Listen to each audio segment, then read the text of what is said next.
Hey Alberto, this is my final video. I just kind of planned on going through all the prompts and answering them as I go. I'll start with the first one. Please explain what a misconception is as it relates to science instruction. Be specific and give examples of at least two common science misconceptions. So in your words, a misconception is like a discrepant event. But in my own words, I say it's an idea that kids learn along the way, according to their like prior experiences and prior knowledge, and those things are meant to be debunked, I guess, in school. And some of my what I have written in my notes is that it's a mind-blowing or changing event, like when they learn when they learn that what they originally thought is not necessarily true. Some examples I have, I'm going to take from my practicum experience that I had. I interviewed a student about the misconceptions of whether or not something is living. And it was super interesting doing that with a kindergarten student because the ideas that they have of why something is living or not living was super interesting. For example, my student that I asked said that a tree was living because she's seen it talk in Dora. And I know another one of the worksheets that we did that students could do about misconceptions with their practicum was like how mountains are formed. So I think that's really cool. Please explain why misconceptions are important in science instruction. I think that they are super important because it makes students want to learn more when they have this idea in their head about how something is supposed to be, and they learn that they're wrong. They want to know why they're wrong. So I think it's really important to engage students and get them more involved in the science and curriculum like process. Please explain how you will leverage student misconceptions of common science phenomena in your future classroom to help teach those students. One thing that we talked about in my group when we were going over this sheet in class is to make sure that when you are doing misconceptions that you don't just tell your students that they're wrong. Do it in a nicer, I guess, way and explain to them why they're wrong and why they may have thought one way but why it is another way. Another thing would be to use a lot of the activities that we did in class, like the paper clips activity that was really good for us as well. Please explain what the term progression of the standards means in regards to the NGSS. Be specific and give details of at least one linear progression of a DCI from K through middle school. So the progression of standards is basically just how the standards kind of build off each other from year to year. It builds connections. So if a student learns something in kindergarten, they're going to want to learn about it the next year too, but not the same exact thing that they learned in kindergarten. It's going to progress and get a little bit harder as the years go on.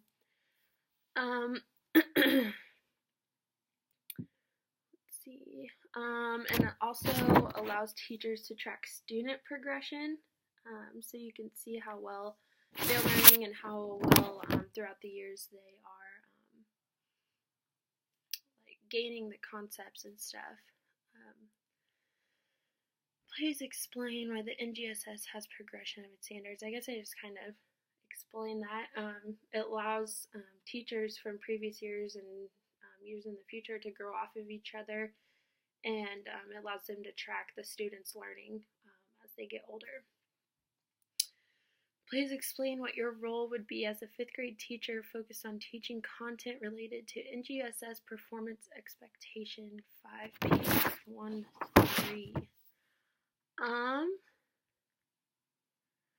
So I guess I probably should have looked that up before I started this video.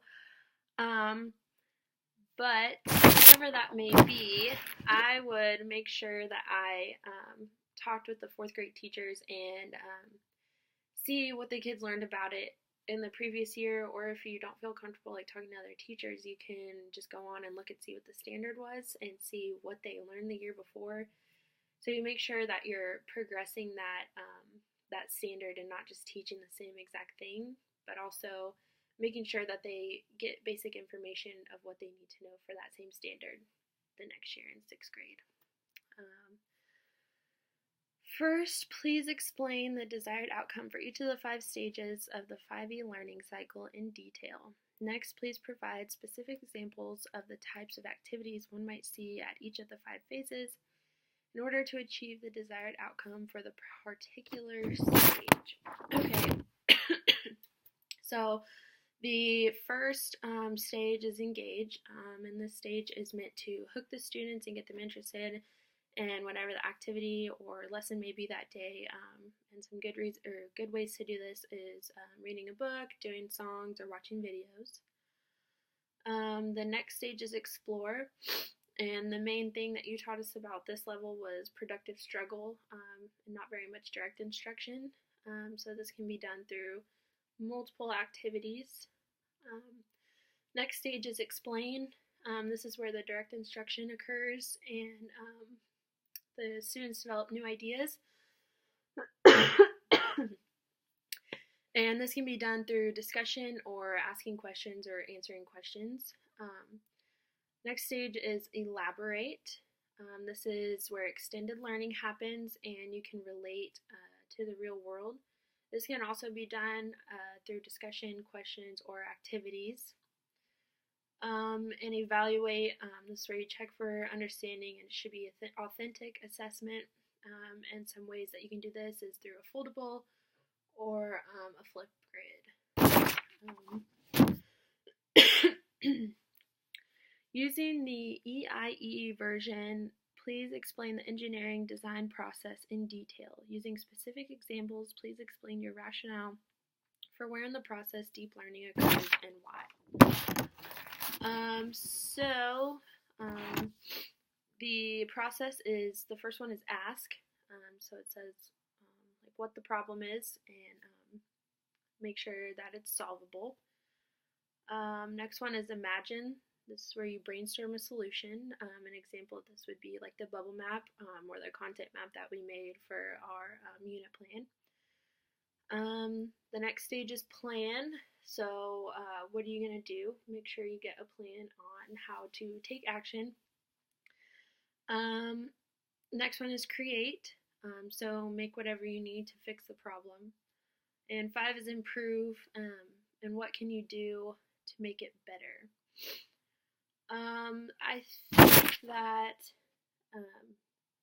deep learning occurs, in my personal opinion, in the improve stage, because at this point you have already gone through one trial of whatever it may be that you're doing. So by that improve stage, you have all the knowledge that you need to make it better, or know that you need to restart or go down another path than what you're doing before if it didn't work out. So for feedback, which assignment did you feel was the most helpful / impactful and why?